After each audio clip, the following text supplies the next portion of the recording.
you guys feel really good. But I want to share a story that I had this week, because I had a moment this week where like life sort of started out bad on Monday, and then by Friday it was just like I was swimming in a pool of my own self-pity, laying in my bed and eating a Frosty and dipping French fries in it. So shit got real, if you know what I'm saying. Like, it was a rough week. So let me tell you what happened, because I was just like, oh. So Monday, I'm a single mom. Money is tight. It shouldn't be, and that's a whole other story, but it is, because maybe I'm not good with it, what have you. But money's tight, and I find out Monday that like some of my steady income is going to be reduced. So that was like my first I don't know if I can do it. You know how you sort of have that like panic attack and you're like freaking out. So I was like, okay, well that's fine. I can get through this. This is gonna be fine. Learning experience. I'll work harder, right? So I kind of like build myself back up. Well, Friday happens and I have a closing.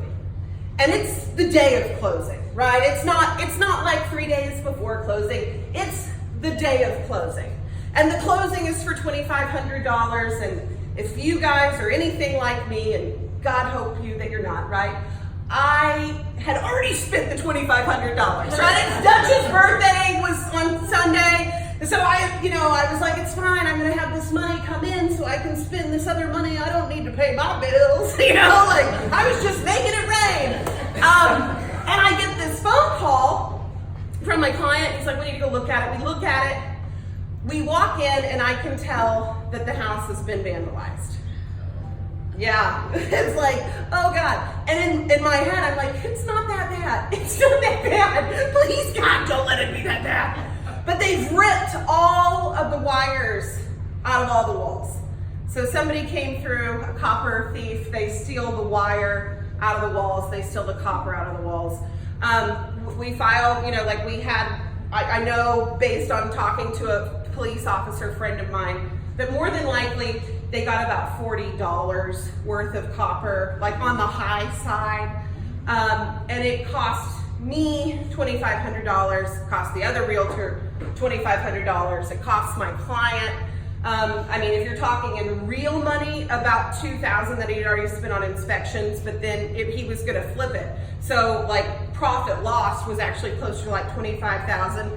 The title company had spent, I can't tell you how many hours because it was a weird transaction, so they lost money. Everybody that could lose money lost money. The mortgage lender lost money. It was a epic disaster.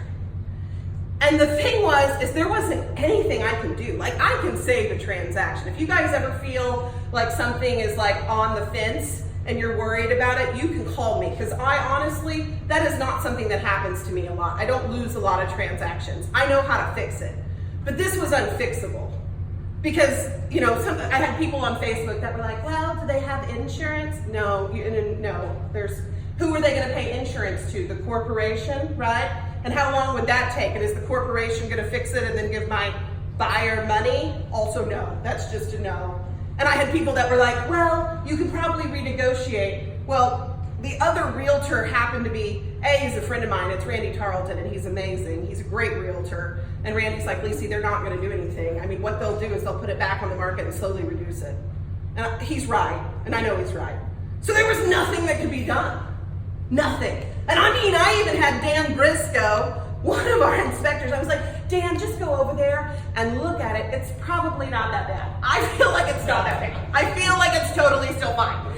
And Dan looked at it and he's like, ooh, shit, yeah, that's bad. That's bad. And I'm like, oh, okay, great. And it was so bad that I lost my temper with Randy, who had absolutely nothing to do with it. I lost my temper with my client, who had literally nothing to do with it. And the person who I would have liked to yell at would have been the guy who obviously is in such a bad place in his life that he's breaking into houses and stealing stuff so that he doesn't get sick, right?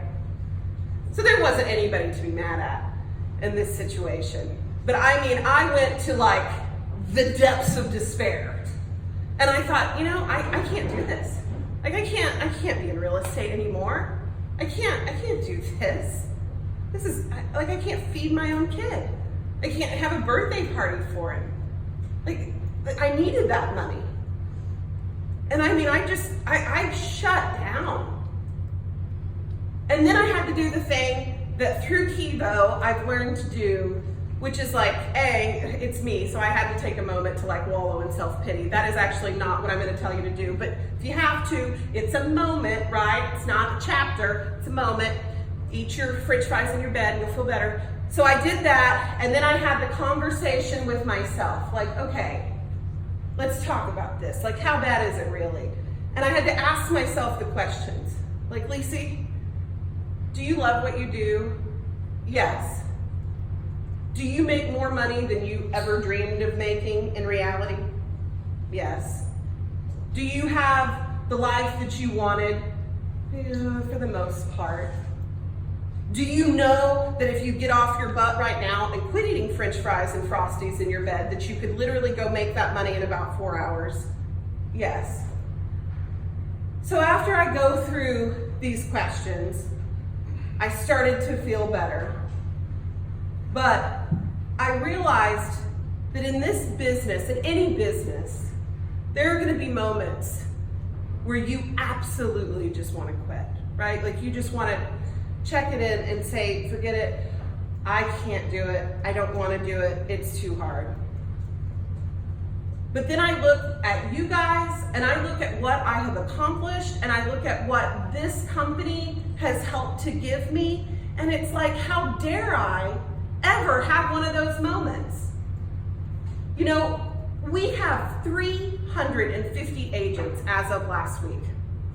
350 people.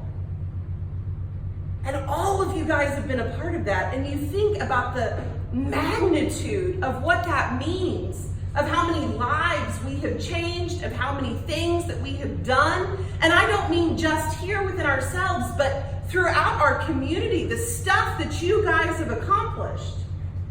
And then sort of my whole worldview changed, and I thought, damn it, not only is this worth it, but like, why am I complaining right now? This is $2,500, and for so many people, that is absolutely life-changing, right? And for me, in that moment, it felt that way. But the reality is, in my business, I can go make that 100 times. You all can. And the fact that that didn't have to be the end of my story is kind of magical, right? So, if you guys have that moment, know that I've had it too. And know that I've been doing this since I was 18, and I freaking had it last week. So hang in there, you'll get through it.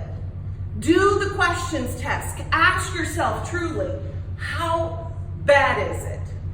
And then get off your hind end and go fix it. Because you have that power. And most people in this world do not have that power. So, I'll be having a Frosty later if anybody would like to join me. No. I do want to introduce to you Charlie Merida. He is the most beautiful man